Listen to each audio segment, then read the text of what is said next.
So it's a great privilege actually to welcome a new cohort of speakers every summer to the Faraday Summer Course, and we welcome back old people as well, previous participants, but special privilege to welcome new speakers. And the new speaker we have today, of course, has been with us asking penetrating questions on the back row over the past few days, and now has her own opportunity to speak and obviously to enter into discussion. So we welcome Noreen Herzfeld, who's the Professor of Science Religion at St. John's University and the College of St. Benedict, Collegeville, Minnesota. I like that being in Collegeville.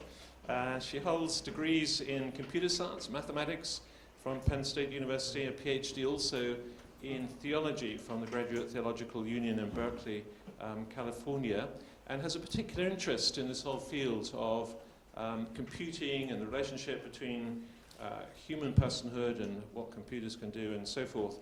And so indeed that's going to be her topic this afternoon, are humans computers. So thanks very much.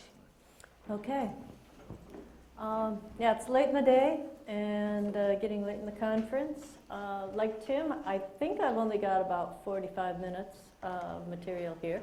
So I'll try not to digress too many times and see if we can get done a little earlier before dinner. I was assigned the topic of humans are not computers. As you can see, I've modified it slightly. There are many ways or directions from which you could look at such a topic, and I have decided to focus in particular on the case of memory. But to start out, why ask such a question in the first place? Are humans basically computers? Well, there are people who think they are. One of them is Raymond Kurzweil, the computer scientist, inventor of the first reader for the blind. In a recent book, came out about a year ago, has spent some time on the New York Times bestseller list, How to Create a Mind. Kurzweil posits that it should soon be possible to reverse engineer the human brain and then build its copy, or more beguilingly, to build a silicon platform on which we could download the contents of our own brains and therefore become functionally what he thinks of as immortal. He writes, are you guys getting as much of an echo as I am? Yeah. Let's see if we can fix that first.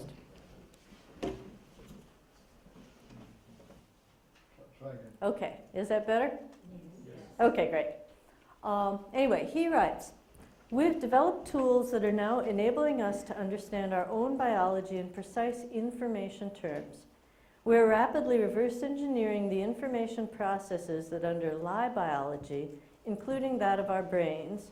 Reverse engineering the human brain may be regarded as the most important project in the universe. He already has one multi-million-dollar acolyte.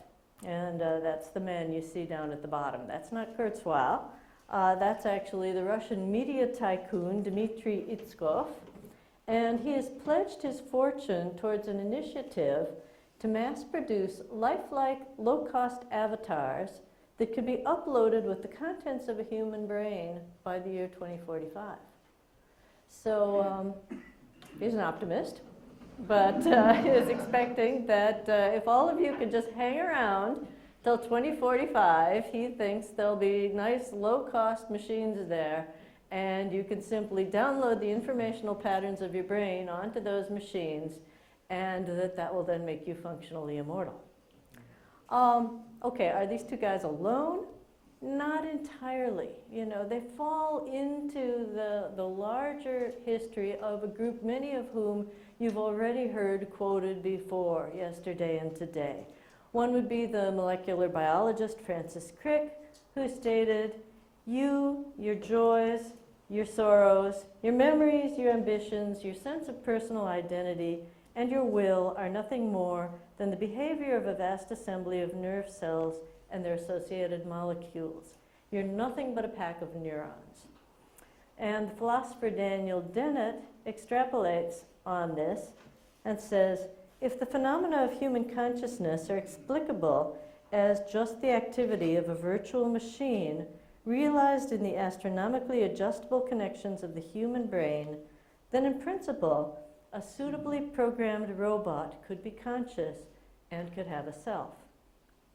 Now, implicit in what Dennett and Crick are saying is the conviction that though emerging out of matter, what constitutes the essence of a human person is neither body nor soul, nor their combination, as we heard earlier this morning, but information. And that information is all we need to save to be reconstituted or to have our identity and be ourselves. The astronomer Robert Jastrow takes this thinking one step further and says, a bold scientist will be able to tap the contents of his mind, transfer them to the metallic lattices of a computer, and we will be liberated from the weakness of the mortal flesh. So you can see what is lying behind what I think the dream of many of these men like Kurzweil and Itzkoff is. And that is the dream of liberation from the body and of instantiation onto another platform. To have that dream come true, they have to be able to say that we are simply a pattern of information. So not quite a machine, but a pattern of information that could be instantiated on a different machine. And in that essence, they would say, if our identity can transfer from one platform to the other, then we are, in essence, computers. Now, I'm going to argue against this view and say that at least computers as we currently know them do not function at all the way human beings do, and we are, in essence, quite different at the moment, and not quite as close, I think, as 2045 into realizing these dreams that I have told you about. Okay, first of all, what do we got here? There are three ways you could attack this problem. One is to say, what about the body? Do we need a human-like body? Do we need a cellular, a carbon-based body? Or would it be possible to move to a silicon platform?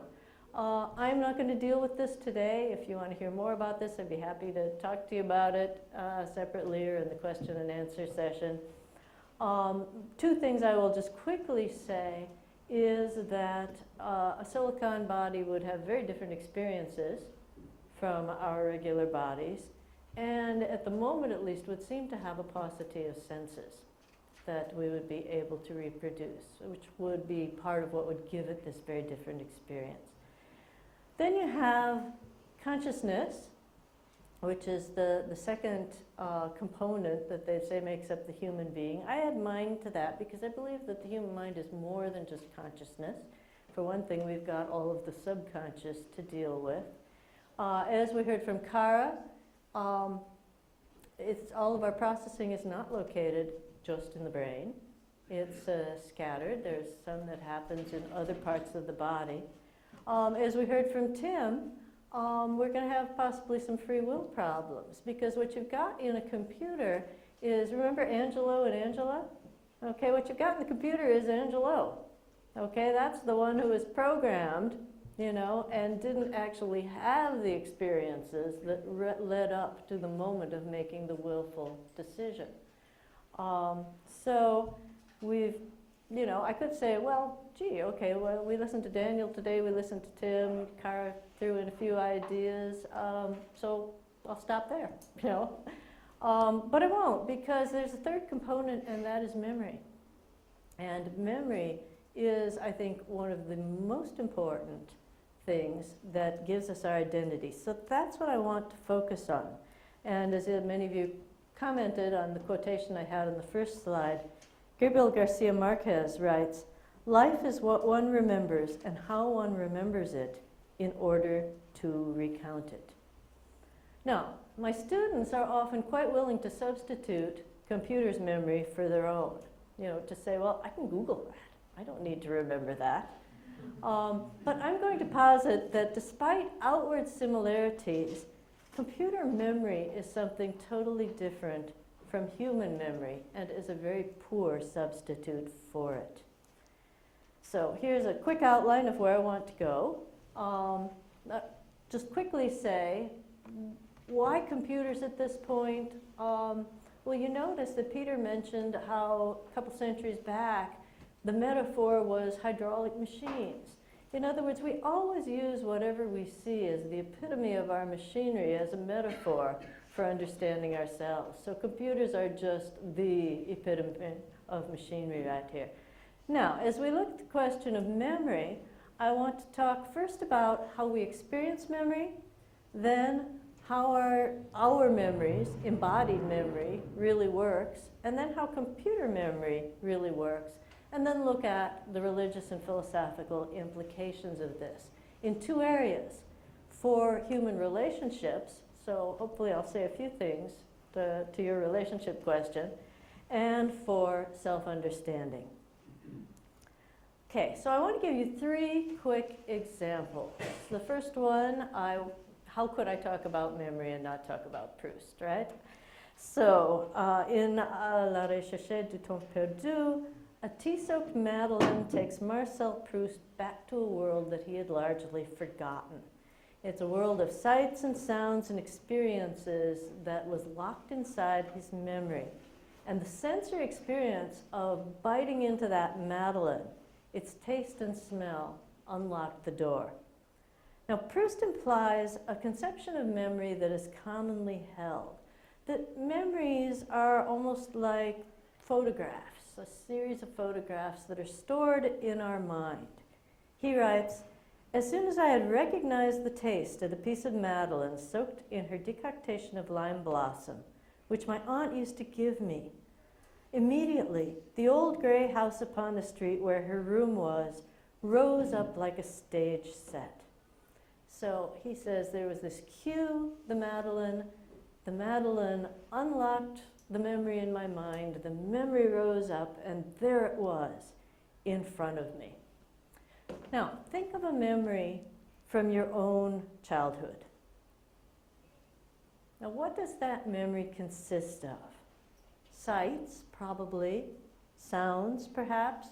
How about smells, tastes, feelings? A narrative of what happened when?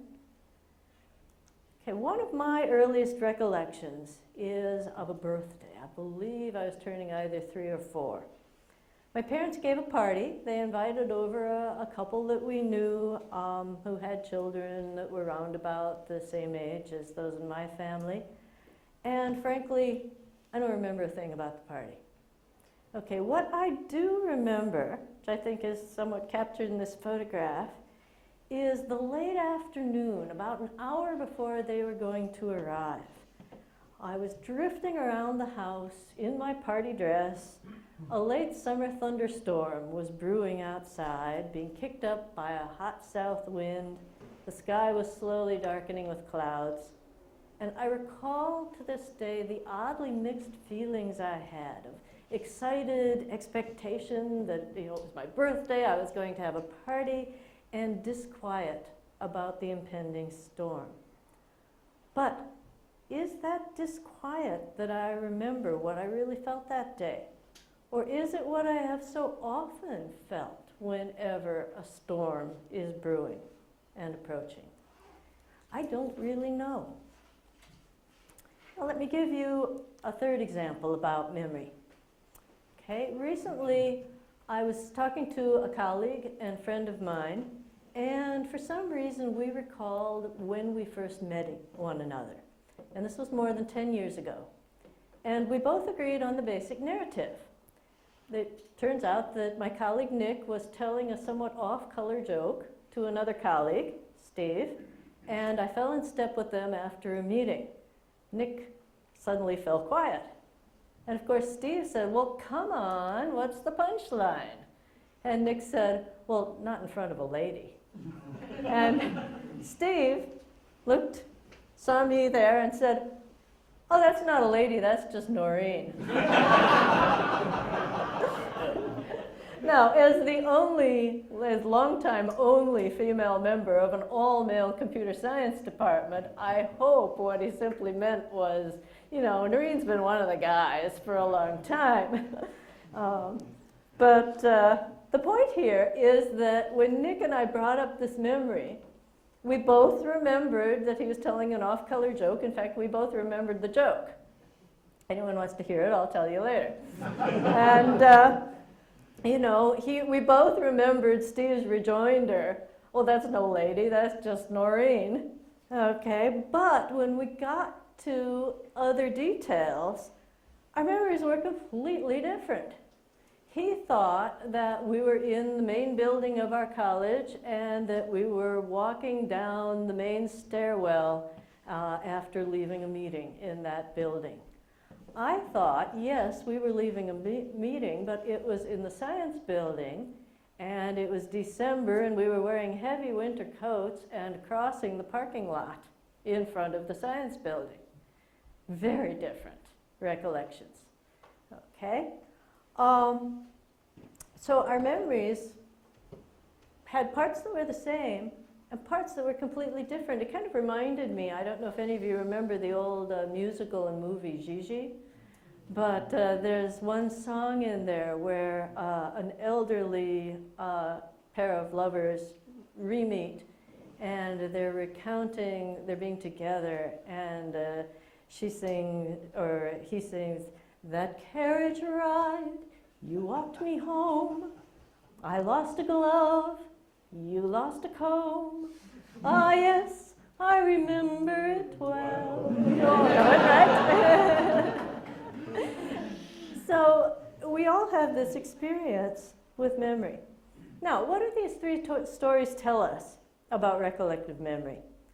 First, it's multi-layered. If you go back to the Proust story, it's made up of elements of sensory experience, narrative, and emotion. And it's usually triggered by some cue. Okay, second, it's partial. We never remember the whole story. Third, it's fallible. Somebody got it wrong, okay? We never remember it all. All right? Now, to get over these things, we outsource memories. We do this with photos, recordings, books, memorials, memoirs, databases, multiple ways.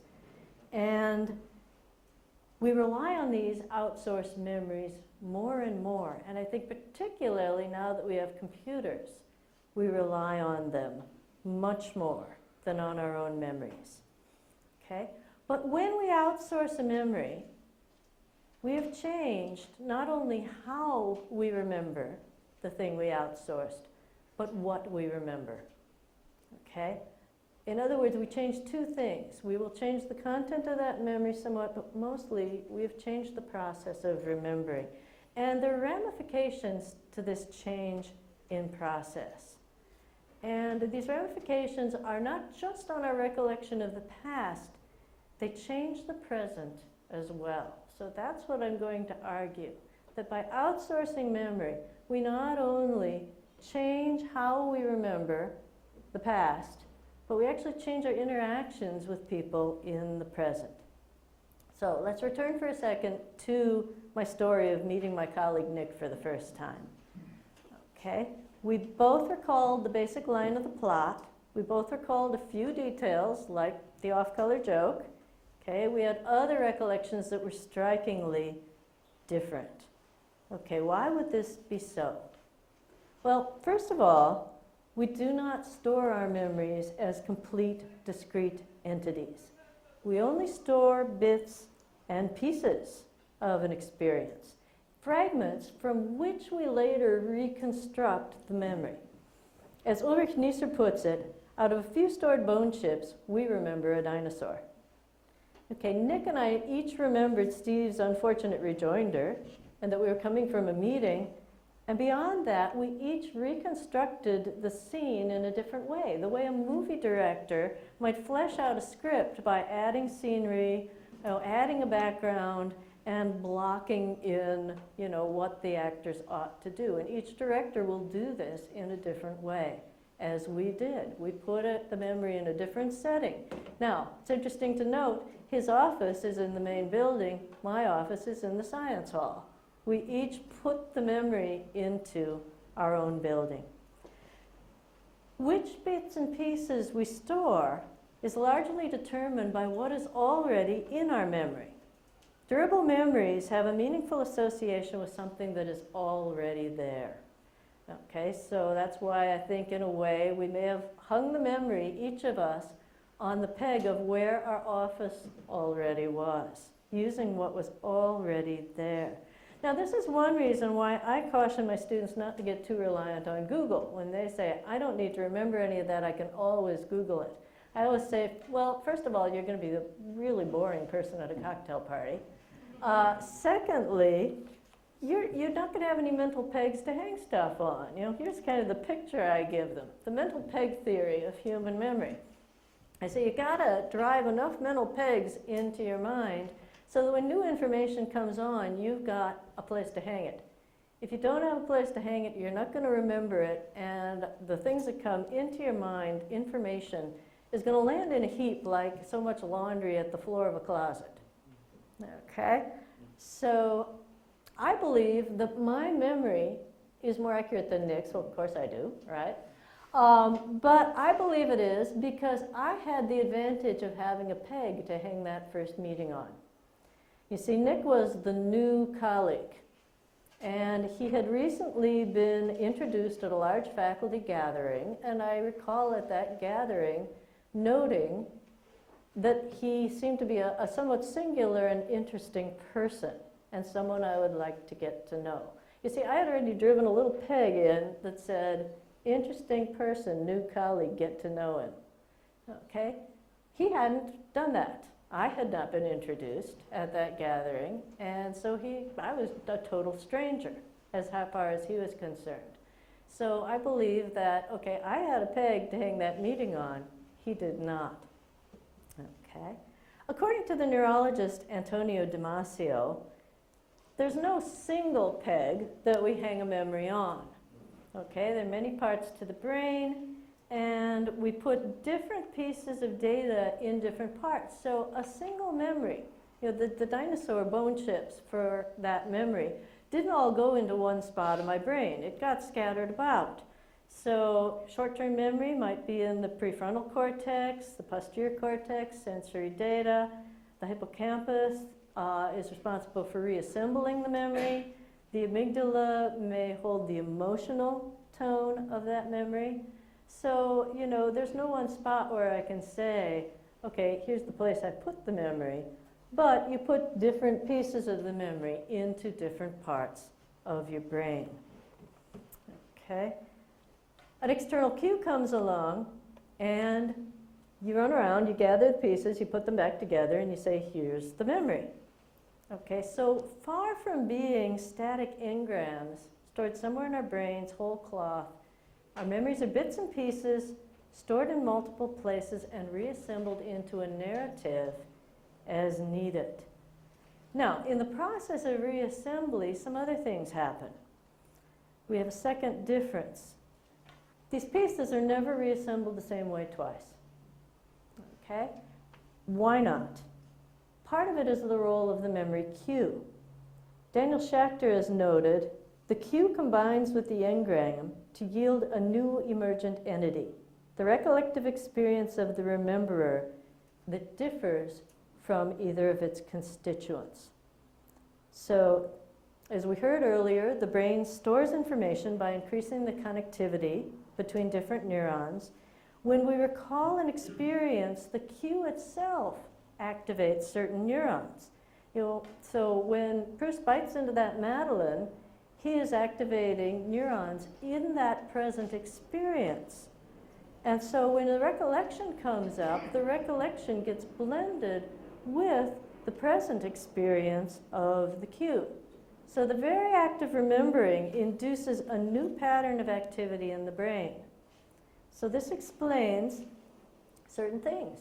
For example, when people are asked to recall an event as if they were just a third-party observer rather than a participant, they recall the event with fewer emotional overtones.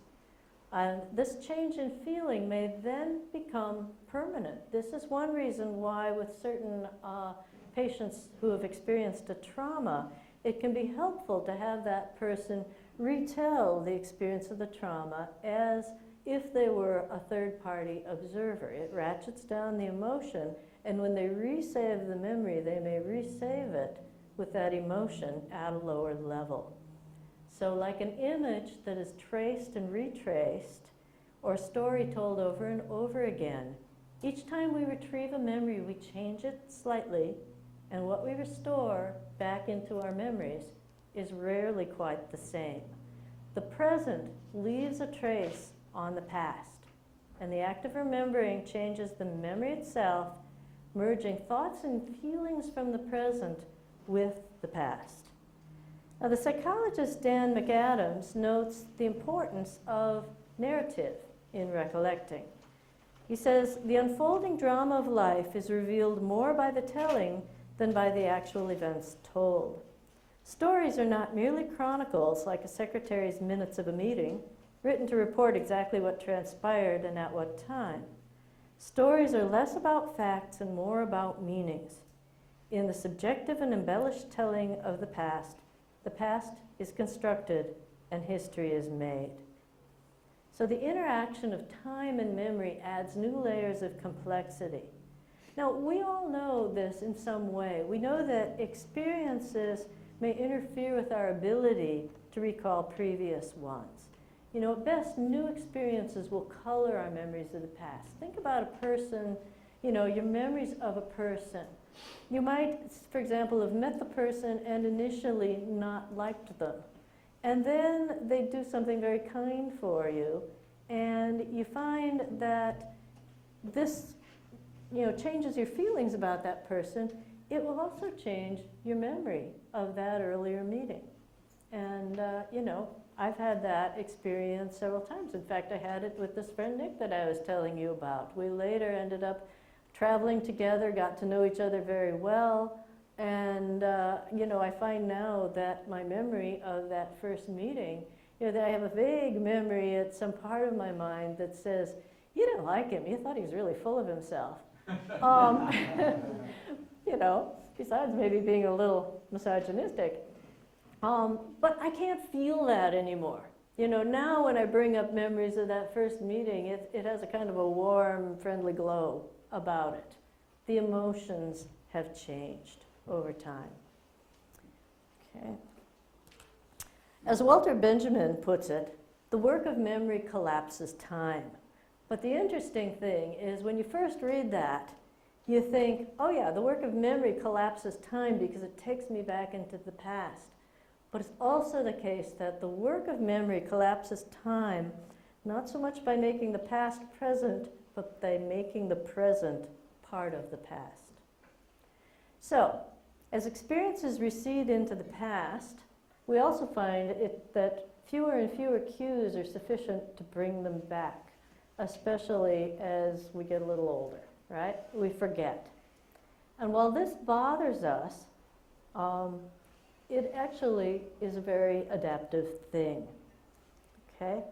Jorge Luis Borges illustrates the necessity of forgetting in a really great short story called Funes the Memorious, in which a young man has an accident, he falls from a horse, and he gains the skill of absolute memory, remembering everything down to the least detail, which you might think, well, that would be great, okay? But this guy remembers the shape of every cloud he's ever seen. He remembers the details of the leaves of every tree he's ever seen.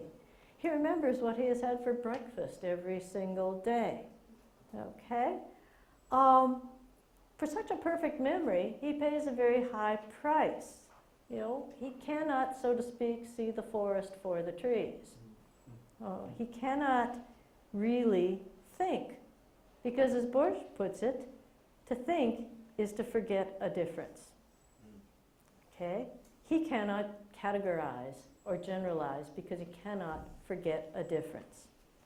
Information that is not frequently accessed loses the strengthening effects of retrieval and restorage and fades over time. And this is a good thing. You don't need to know what you had for breakfast on exactly a year ago this day. You don't want to know what you had for breakfast a year ago on this day. To see the importance of letting go of detail, also, we've heard examples of walking down the stairs or riding a bicycle. Think of driving a car. When you first learned how to drive a car, you're thinking, okay, accelerate, we'll check the rear view mirror. Turn the steering wheel, check the mirror again. Look at the road, shift gears, accelerate, And you think of that whole process. After a while, you forget all of that. You hop into the car, you drive away, and you're thinking about something else entirely. Okay? You don't want all the details. So that's the first role of forgetting, that you don't need the details anymore. Forgetting plays a second role. With the exception of very traumatic events, we forget unpleasant memories and remember pleasant ones. We also tend to remember our accomplishments or roles in various experiences with an egotistical bias towards the positive. And studies have shown that this is a very good thing for our mental health. And in fact, one of the symptoms of clinical depression is a lack of these positive illusions, a tendency to recall one's failures rather than one's strengths. As the writer Nabokov puts it, I think it's all a matter of love. The more you love a memory, the stronger and stronger it is. So, a certain amount of forgetting in both of these ways is a very adaptive trait. Then again, maybe forgetting isn't always adaptive.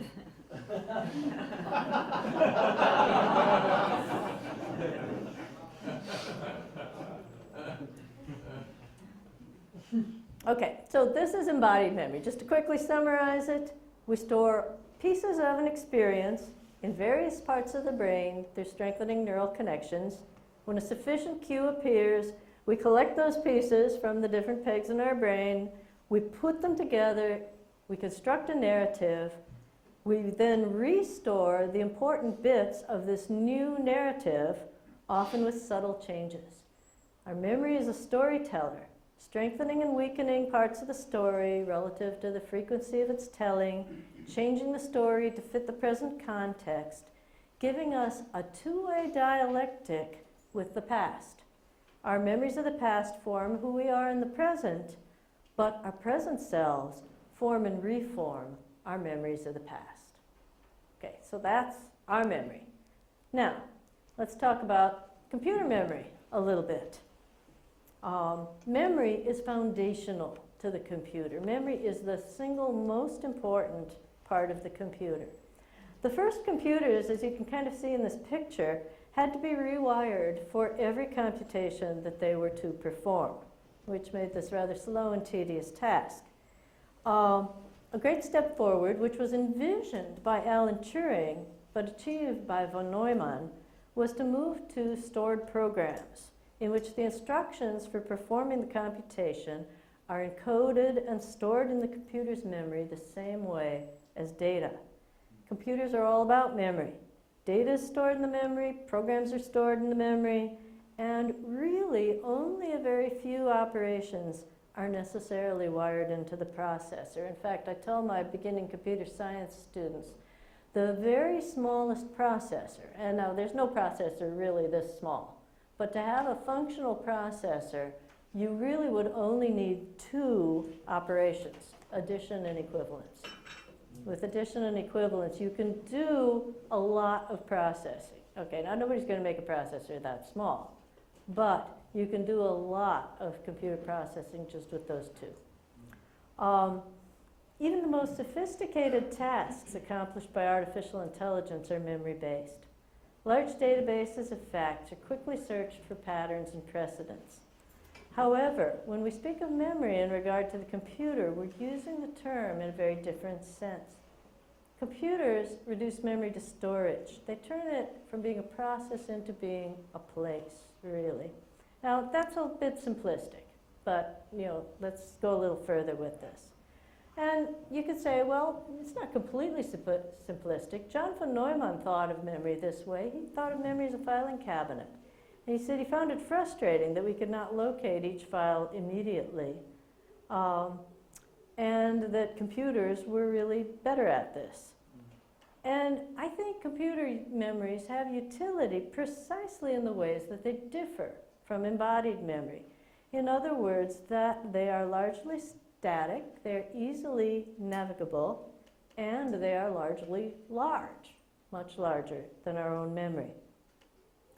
Now, the computer stored data is largely static and easily available is both a strength and a weakness. Details that would fade quickly from the human mind, complex texts, lists, processes, are all available at the push of a button. In the words of the MIT computer scientist Wendy Chun, the advent of the computer made the ephemeral enduring. Well, of course, we know that it isn't completely enduring. It's enduring in principle, okay, not always in practice. How many of you have a forlorn stack of floppy disks in some corner of your office, that you can't quite get to anymore? And what about those notes or papers that you wrote back when WordStar was the word processing program? They're useless. Nor does the data that remains always stay the same. Files can be unintentionally corrupted over time and multiple transmissions, or, of course, they can also be intentionally corrupted. And, we see this particularly with pictures. We can add things to there, changing what should be a memory of an event here.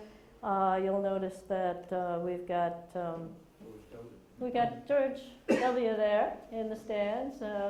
He was not at that baseball game, but it makes for a nice card, doesn't it?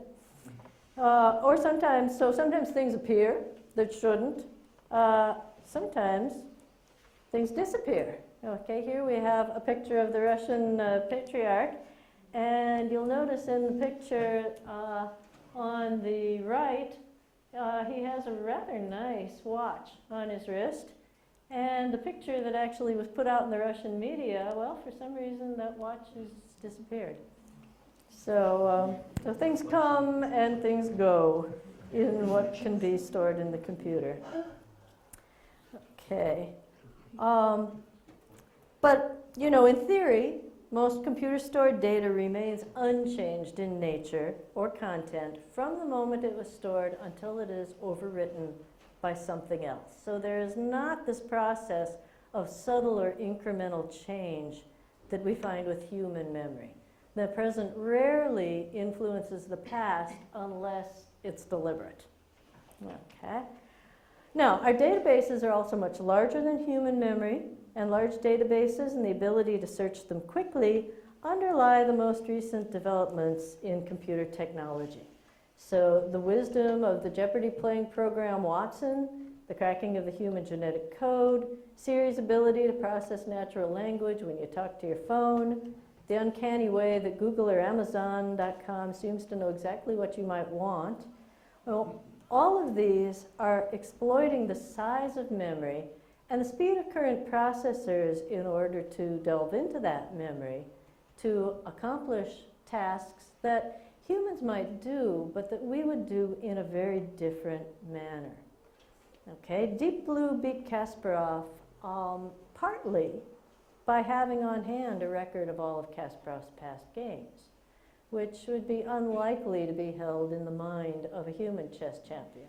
Also partly by looking ahead a large number of steps, much further than a human would be likely to look. And then simply storing, what does the board look like after I do all of this? What does the board look like after I do all of this? What does the board look like after I do all of this? And making choices based on that. Artificial intelligence programs exploit this size of memory, and cheap memory underlies most of our recent advances in computing. Now, without sophisticated data mining techniques, computer archives could end up mirroring the detailed memory of Borges Fuentes. And some of our memory databases do. One example would be backing up the internet.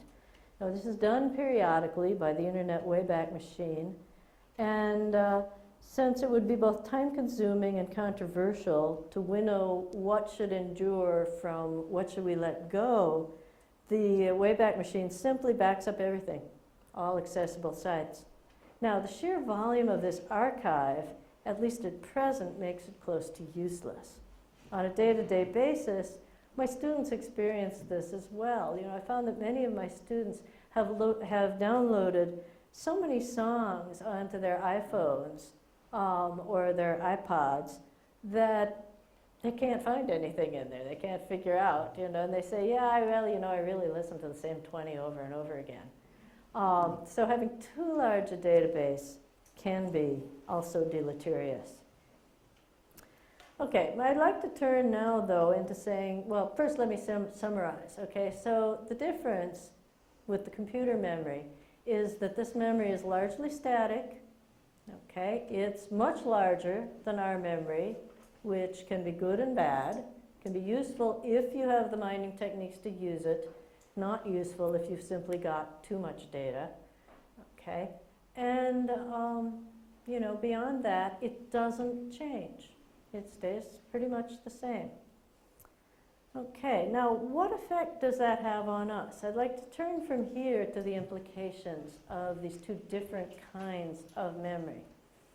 And the religious implications, I believe, and philosophical as well, fall into three categories: forgiveness and change, immortality versus resurrection, and whether this is or is not a new dualism when we start thinking about computer memory as being the same as our memory. Does it make a difference to store things on the computer instead of in the human mind? And just to borrow a phrase from Gregory Bateson, is this a difference that makes a difference? Well, today, July 11th, turns out to be the feast day of St. Benedict. So let's talk just a little bit about the rule of St. Benedict. The school I teach at is a Benedictine university, and we have the largest community of Benedictine monks in the world living there. And there's a concept in the rule of St. Benedict that I think can help us explore these differences. Benedictine monks take 3 vows when they enter the monastery. And these are not poverty, chastity, and obedience, what we think of as the popular vows, that are the vows of later mendicant orders. The vows that Benedictines take are stability of place. In other words, they will stay in this monastery and they will search for God in this community with these imperfect people. Obedience to the abbot and to the rule of St. Benedict. And then they take a 3rd vow, which they call conversatio morum suorum. All right? Now, this does not translate very easily. The phrase literally means the way of life of his behavior. Okay? Conversatio has been variously described as conversion of life, transformation of mind and heart, continual conversion. Early commentators emphasized repentance, but this was partly due to confusion in some medieval editions of the rule between the word conversatio and the word conversio. Okay? Recent commentators describe the vow as fidelity to the monastic way of life, and they see it as a reinforcement of the other 2 vows of stability and obedience. But the older monks that I talked to at St. John's say that they understood something much more radical in this vow, that they understood it as vowing to live a life of continual change. While stability emphasizes finding God in the constant, conversatio finds God in change. Esther de Waal describes conversatio as the recognition that God is not only eternally faithful and dependable, but also eternally unfathomable and unpredictable. An old Irish monk, when asked, "What do you guys do in that monastery anyway?" replied, "We fall and get up, we fall and get up, we fall and get up again." More than one monk has said to me with a rueful smile that monastic life seems at times to be custom-built to underline Sartre's comment that hell is others. But this applies to all of us, not just to monastic life. We fall, others fall, and in their falling they sometimes knock us down, And at the center of the Christian life, whether monastic or lay, is a call to forgiveness. Conversatio implies that we need to recognize change, both in ourselves and in others, and we need to make change as possible as we can. Outsourced memory makes this much harder, both individually and as a society. You see, memory that is outsourced is no longer ours. We cannot control its availability, nor who has access to it. We cannot control its forgetting. And for most of us, this lack of control is problematic precisely when the computer forgets something that we want remembered. You've probably all gone out to the web to look at something you've looked at before and gotten something that says that page is no longer available. So forgetting, in this case, that is not under our control can be very annoying. And users of the cloud may find their data inaccessible at any given moment due to a server outage, overload, or even legal issues, such as users of the Australian service Mega Upload learned to their chagrin about a year ago. Outsourced memories may be lost. But worse than this, outsourced memories may never be lost. Now, Victor Meyer-Schonberger posits that the loss of forgetting is the most dangerous consequence of outsourcing memory. And he cites the experience of two people. Okay, the first one over there on the left is Stacy Snyder, who posted a picture of herself on MySpace, the precursor of Facebook, as a drunken pirate, and only found out later that MySpace was being accessed by university officials. And they subsequently tried to deny her her teaching credential, citing conduct unbecoming of a teacher. Andrew Feldmar, the fellow there on the right, is a psychologist who wrote about his experimentation with psychedelic drugs back in the 60s. And he had this posted online in an obscure professional journal. He has subsequently found himself barred from crossing from Canada to the United States, though he broke no law and he hasn't used any drugs since the 1960s. But some border person found it in the records and said, no, you have a record of taking drugs, you can't cross. This goes also both ways. Anyone who's had what we call a DWI, drinking while under intoxication in the United States, even if it happened when you were a wild 18-year-old and you're now 57, can be barred from crossing from the United States into Canada and vice versa. So, having memory that cannot be forgotten can follow you for a very long time. What we cannot forget, we often find it hard to forgive. And a person may find him or herself determined by a single action, as in Snyder's case, or by something done long ago, as in Feldman's case, with no redress. Our fears of such an occurrence could lead to over self-censorship. In other words, as we find that less gets forgotten, that more is easily accessed, yes, this will have difficult ramifications on people, who have made a mistake at some point, or what the government might consider a mistake at some point. But the worst thing about that is it might lead all of us to be overly cautious, to be thinking all the time, that's going to be remembered, and that's going to follow me for the rest of my life. Too much data can also lead to prejudice. But at this point, there's no shelf life. In the past with embodied memory, yes, certain things would follow people for the rest of their lives, but a lot would have shelf life, so that the 18-year-old who drank a little too much, and grabbed dad's car or something, that's going to be forgotten by the time that person is in his 30s or 40s. Now, it may not be forgetting. In the past, forgetting was the norm, not the exception. And forgetting allows us to see others as they are now, not as they may have once been. It allows others to start again, And internal memories get tempered over time. External memories do not. Now, conversatio also implies that we see ourselves as living out a process of continual change. So while conversatio may speak first and foremost to a monk's habits and behavior, it is the internal narrative that we have about our own past and behavior that shapes our sense of self. The sociologist Anthony Giddens writes, "A person's identity is not to be found in behavior, nor important though this is in the reaction of others, but in the capacity to keep a particular narrative going. We know ourselves as more than a collection of isolated sensory experiences through the construction of a story that links these experiences into a larger whole. This story tells us who we've been, it informs who we are now. We continually revise this story as experiences lead us to reinterpret older memories."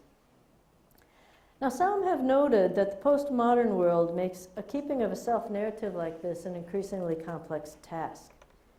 Our lives are no longer lived out in a single normative social context.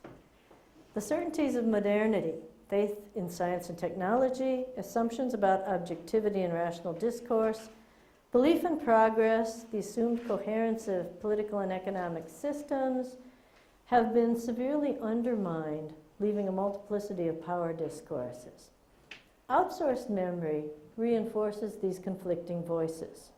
Information, interpretation, and increasingly our own history becomes fragmented in external storage, making us less self-defined constructs within our more minds and more locations where the intersecting forces and voices of the world determine where we are at any moment. I sort of summarize this by saying many of us with a lot of outsourced memories tend to see ourselves less as a story than as a scrapbook. You know, when everything is posted on Facebook and little Twitter tweets are put out there all the time, these become bits and pieces in a scrapbook rather than a complex and continual narrative. Perhaps one reason why the memoir has become the primary literary form of our time is that it attempts to recapture the centrality of narrative as the source of self-understanding, even though it is narrative in a somewhat outsourced form. Madan Sarup writes, "I've always felt lonely, and even when I married 10 years later, I continued to have feelings of loss, feelings I never understood. And now that I think, I'm beginning to understand. The people that I want to talk to have died. Perhaps it doesn't matter now, but then why am I writing? Is my writing an attempt to put it all together? Does one have to rewrite the past in order to understand it?" For Sarup, it's the process of writing that gives him insight into his past, the process of recollection that enlarges our narrative of the self and helps us make a coherent story of who we are, where we have been, and where we are going, is what we find in this drive of so many people towards memoir. And I think we also find there the means for personal conversatio, for trying to understand our past, pull it together, and let it change our present. Outsourced memory makes us all memoirists. Neuroscientist Warren McCullough writes, "As our memories become stored, we become creatures of our yesterdays." And this is especially true with computer memory. Expanded memory is great for artificial intelligence because it makes prediction possible. So it's what gives Amazon and Google their power. But it also risks crowding out new experience. And in his essay, The Storyteller, Walter Benjamin suggests that the information glut made possible by modern technology causes us to devalue direct experience. He wants to return to the storyteller, to all of us being storytellers. Because, as he says, quote, "The art of storytelling is coming to an end. Less and less frequently do we encounter people with the ability to tell a tale properly. More and more often, there's embarrassment all around when the wish to hear a story is expressed. It's as if something that seemed inalienable to us, the securest among our possessions, were taken from us, the ability to exchange experiences. Now, we labor mightily to exchange experiences electronically. Think about all the Facebook posts. Think about all the tweets that are out there. We're trying very hard to exchange their experience. As one student said to me once, if I don't write about it on Facebook or post the photo on Flickr, it doesn't seem real yet. This is a life that is lived looking backwards, even in the very moment of experience. Yet what gets exchanged are scraps, bits and pieces. The narrative work of our internal memory, the work that Benjamin so prizes, is missing. Now, each of us needs to decide for ourselves how much of our memory we will outsource. Our current understanding of embodied human memory, not as the past stored, but as the past woven into a changing narrative, suggests that a total outsourcing of our memories, as Jastrow and Kurzweil dream of, is both unlikely and undesirable. We are more than information. Even were a total downloading of our neuronal patterns possible, it would only serve to freeze us in time. A computer without a human body, and thus without continuing human experiences, and without the same physical cues, no Madelines for the computer, would either hold our memories static or begin to alter them in a completely different and non-human fashion. In other words, should we download our brains to the computer, if we get those avatars that Itzkoff is hoping for, they'll put the electrodes on your head, go through a process, then they will take them off, and they'll say, okay, thank you, Dr. Herzfeld, you can go now. You're now in the computer. Am I? Or am I still right here? From that moment on, the computer and I are going to have wildly divergent paths. So you, downloaded, would cease to be you. On the other hand, we all will continue to use the computers as an aid to memory. We're all going to keep outsourcing our memory. And, for one, I don't want Google to go away. I'm utterly dependent on Google these days. So how do we decide? I think the mistake that I see Kurzweil making is to think too much that humans and computers are equivalent. I think the mistake that many people in artificial intelligence make is precisely this dream that it will give us a new type of immortality. First of all, it isn't really immortality. Downloading yourself to a computer, computers crash, they get old, and even if you say, well, you can keep porting yourself to a new computer, every couple of months, port yourself to a new one. Well, still, at some point, as we know from yesterday's talks, our sun is going to turn into one of those beautiful butterflies, and where are all our computers going to be then?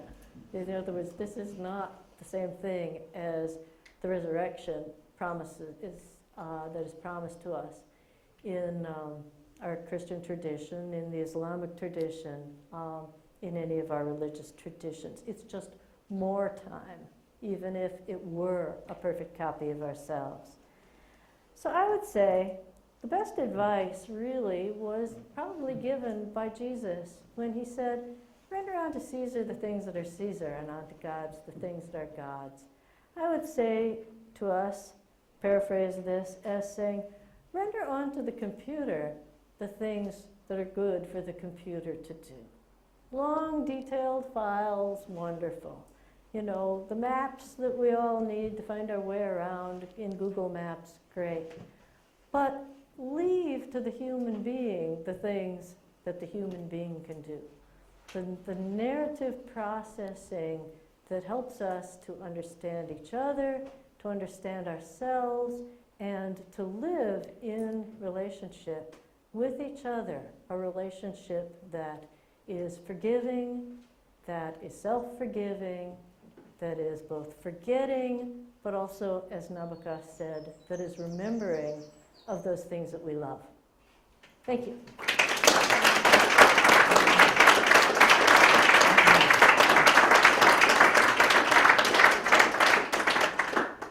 Thank you very much, Noreen. I'm sure that's triggered some discussion and questions, so over to you for question time. How did we do on time? Not bad. Very good. Yes. I'm not quite sure. There's a bit of stretching going on, so I'm not sure what stretch it is. Sorry. Yes, there's a question. Thanks. Thank you very much. That was fascinating, very interesting and thought-provoking. Can I take a slightly tangential angle and ask you, you were talking about personal memories and forgiveness and forgetting.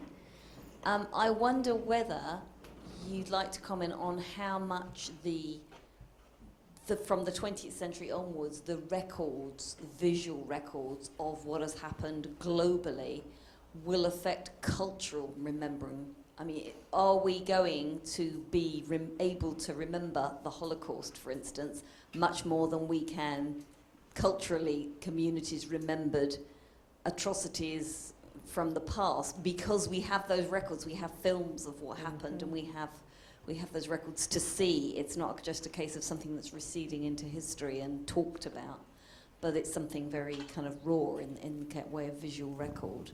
And obviously other atrocities as well. So it's slightly off your main thing, but it just kind of came to my mind while you were talking about forgiving and forgetting. Yeah, you raise an interesting question, and this is something that I've struggled with. I'm doing some work. I'm putting together a book about different aspects of outsourcing memory, and obviously we've done a lot of this in the last century, as you say, with photographs, with records. Of course, we've done this through time with things like war memorials, but the war memorials tended to be, somewhat general, somewhat symbolic, to have a sort of a diffused version. Now you're saying we have kind of laser sharp, particular memories about things. And I think the question you raise is a very important one. What about remembering evil? Is that a good thing for a community, or should it be forgotten? I did a Fulbright in Bosnia, and I've been there many times, and I've been to Srebrenica, where we have, in a sense, two competing memorials. Just outside the town of Srebrenica is the burial ground of the Muslims who were killed at that time. In fact, it was only, 2 days ago, I believe, that they buried another 400 bodies, the remains of people who had been identified through DNA identification. And if you go about 10 kilometers down the road, the Serbians have their own memorial. And that memorial has the names of all the Serbs from the area who were also killed. It's very difficult to know quite what the role should be of these two different memorials. We often say of something like the Holocaust, if we memorialize it, we will never forget it, and therefore we will make sure it doesn't happen again. I frankly doubt the logic behind that. Memorializing atrocities also can have the effect of stemming new ones out of a sort of retaliation for a memory that cannot be forgotten and forgiven. So I have not yet been able personally to decide what the answer should be on that. I do feel that people who have died in these atrocities, it would not serve them or their families well to simply forget it, to whitewash it. On the other hand, as you set up competing memorializations, you may also be hardening the divisions between two sets or two communities of people. Yes, just to follow up on the same theme. Yeah, I mean, yes. this is less of a question and more just following up from what's just been said. I think it's a quote, it's not an academic quote, but it's a quote from The History Boys. Anyone seen that film? That a war memorial is a way of forgetting. because it's a way of making sense of something that's happened and drawing a line under it. And if there's a war memorial in a village, you can, it's almost like you don't have to think about it because you've created an obelisk that will do the thinking for you. And you can forget it and draw a line under it and move on, which I think is interesting enough for me to say something. Anyway. Yes, it is, and that is another thing. Outsourcing a memory can be a way of keep making it much less personal. Just before we go to one, can I ask you a follow-up question on the issue of trauma, which is related to memory? So clearly there are certain drugs that people have used, to try and suppress traumatic memories and so on. What would be your view on the use of that? In a sense, there's a parallel there with deleting something you did one on a computer, so you artificially delete, press delete, wind it up. So of course some people would say, well, that would be a good thing, if we could do that to these terrible memories pharmaceutically, the whole process. Do you have a view on that? I think if a memory is so traumatic that it is impairing the person's functioning in a day-to-day way, or impairing their ability to fully live, it may not be a bad thing. It does seem then, it will still leave the person in some sense impaired, right?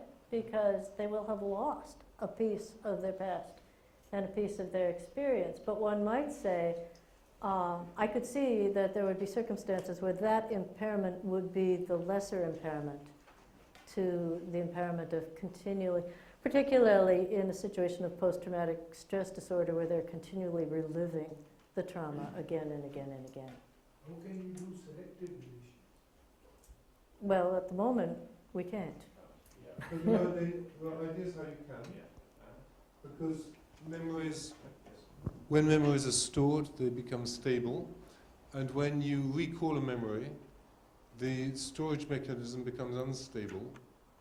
And so although I don't think it's been pushed through to clinical use yet, there's the hope that you might then take drugs which would eliminate the memories that have been rendered unstable by the recall. Okay, there's a question in the front, and then we'll go to thank you. Yes, I was gonna ask a follow-up question about the role of memory and the relation with ethics. Now, I've been struggling with this question personally as a war correspondent. I've been going into different places, and I felt sometimes conflicted about my role there.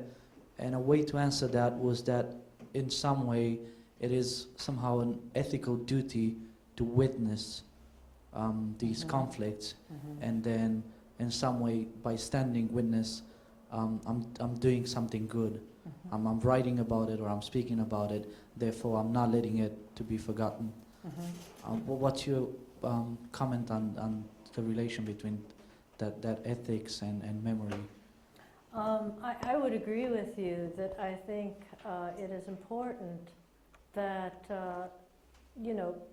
things that are being done in darkness not be allowed to stay in darkness, that acts that are being done that many, of the perpetrators would like no one to know about, be brought into the open, and that by standing witness to that act, you are hopefully perhaps making sure that it ends more quickly. So I would say that that is probably a good thing.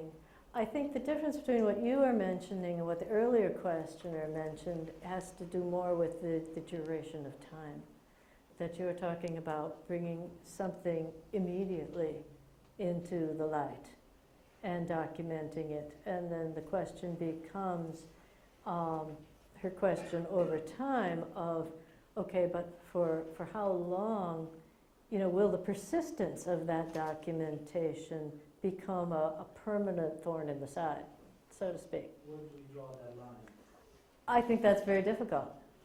I don't know right now where to say. I think, you need to determine that for yourself. I think one of the things that we will find is that to some extent there will be a little bit over time of the forgetting that happens within human communities, you know, if the records are allowed to be sort of set aside in time. But there's always the case, of course, like the cases that I mentioned to you where records will not be set aside, and people will not be allowed to forget. So it's not an easy, there's no easy answer to that. But perfect remembrance is not the answer. Okay, so those two hands, please, back in the middle there, just right on your left, thanks. Yeah, and then we'll go down. Yeah, I have trauma-induced amnesia. I do not remember the instant when I broke my leg. I do not remember about a minute before that, and I was unconscious for I'm not quite sure how long afterwards. I do not need that memory. I know what caused, what the general cause of the accident was, and I know enough about not to do that again. Exactly. Yes. Well, can we keep the same row? Because when doing it, Thanks. You made the obvious identification that silicon memory and structure is very different from how neural memory in biology works. But silicon does have the properties, silicon transistors do have the properties to be able to be analog devices, and you can construct silicon in a neural net kind of format. So I wonder what your thoughts are on how far in the future we'll be in a position to construct memory structures or computer structures that are more like the human brain. As long as you use the qualifier more, it's going to happen year by year. We are constructing better neural nets, better computer systems that can learn through experience.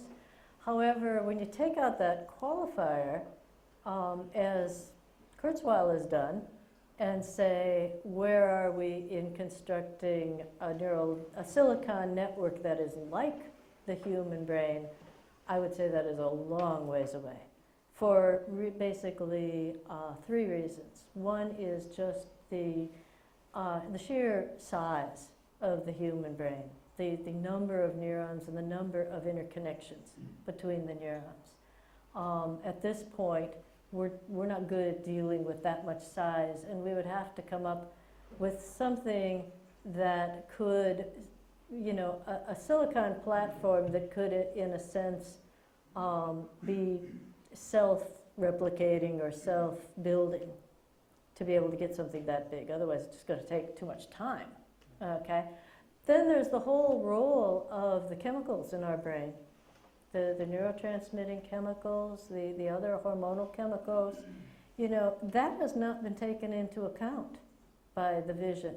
You could say, well, we're going to come up with the connections in the brain, but then as the brain actually works, there's more than just that going on. There are all of the neurochemicals that our brains are bathed in. So there's a whole nother level of complexity.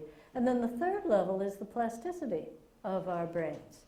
That, say you could, in a sense, take a snapshot of my brain, just like it is now, and come up with a silicon platform that's got the connections just the same way mine are. Mine neural connections are continually changing. And so you would have to also be able to build that kind of plasticity, that kind of continual change into your model. And as yet, we don't really know how to do that either. Okay, we're carrying on further back, so that and we'll go back around this way.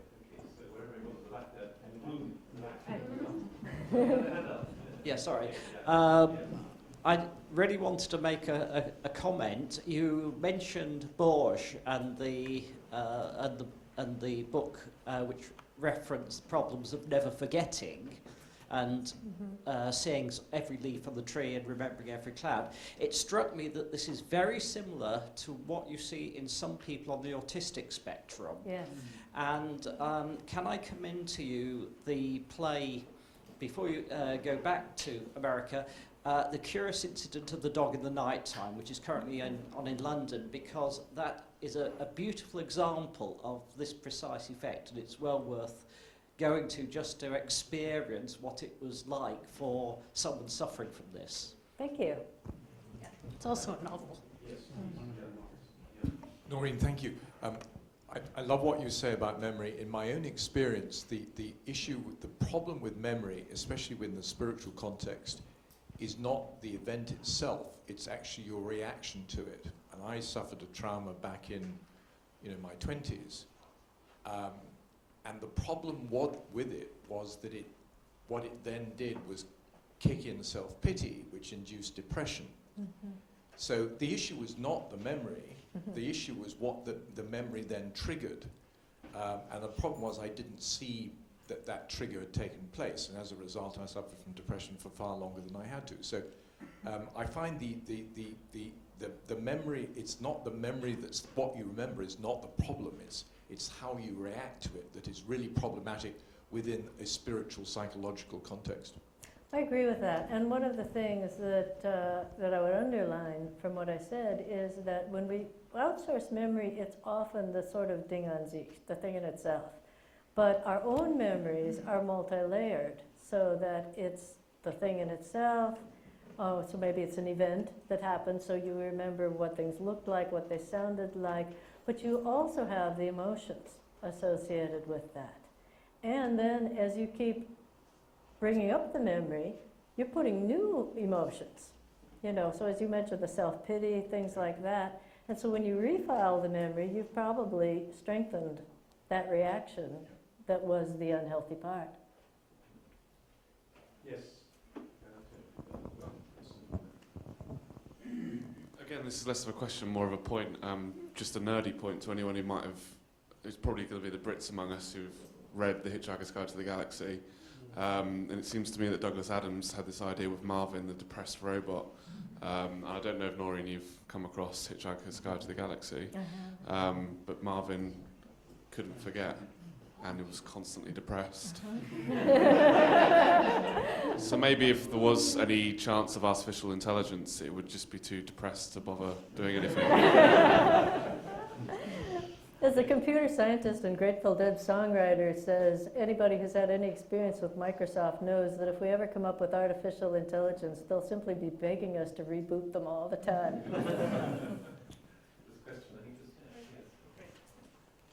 Thank you very much for an absolutely beautiful presentation. You were talking about memory in the context of personal memory. I'm just wondering if you have anything to say about cultural memory. Yes, but obviously, as someone said, this is about a 45-minute talk. You can't put everything into it. It's a whole nother ballgame, cultural memory. And I think we touched on that with the first questioner. What should a culture remember? How should a culture remember it? What are the ways in which we resource this?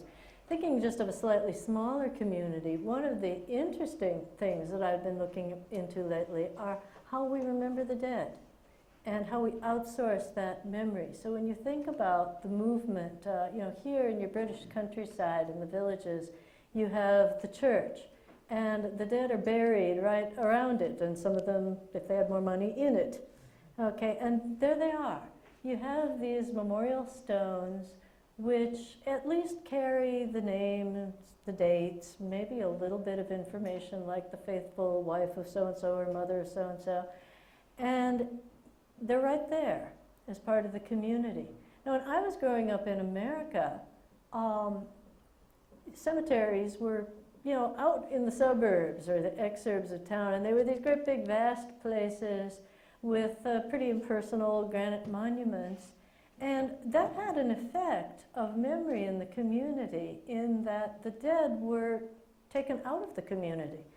And it was much harder to see them as a continuing presence in the community of the faithful. Nowadays, in America at least, 40% of people are cremated, and we're finding that the ashes are being brought home. They're again being put in a little niche in the wall in the parish church, or they're in an urn on the mantelpiece at home. And the person is being remembered by keeping up their Facebook webpage. Now, this is, in some effect, bringing the dead back into the community, but in a rather different way. So that's just like one example of the many ways in which how we outsource memory changes the boundaries and the contours of community. Well, I think we'll make just one more question, then we should break the minutes, please. Yes. Well, just following on really from what you just said there, I was wondering if you feel pessimistic for society, given our increasing interaction with technology, with mobile phones, we're all welded to our computers, and given the implications that you mentioned for lack of forgiveness and lack of capacity for change. And I wondered whether you feel sort of generally pessimistic about the direction that we're all going in. No, I don't think. I'm generally not a pessimist, and I do think that human communities have found ways to work things out, and that we will. The only time that I do feel somewhat pessimistic is when I see 5 or 6 of my students, waiting for a class to begin and sitting outside the classroom door, and each one of them is doing this instead of talking to one another. And those are my moments when I feel kind of disheartened and say, oh, for God's sake, put those things away and talk to, you've got, beautiful people sitting here right in front of you. Stop mediating your life through the computer. I hope that they'll get over that, I know I have myself that the shy person I was when I was 18 probably would have, dived right into my smartphone too, because I was really, too shy to start a conversation with that cute guy sitting on the bench next to me. So hopefully they'll get over that, and that we as human beings will find the ways to relate directly and positively, to forget what we need to forget and remember what we need to remember. And as Nabokov said, it's really all about love anyway, isn't it? And I don't think that's going away. As long as that's around, I think we'll be okay. Great. Well, thank you very much.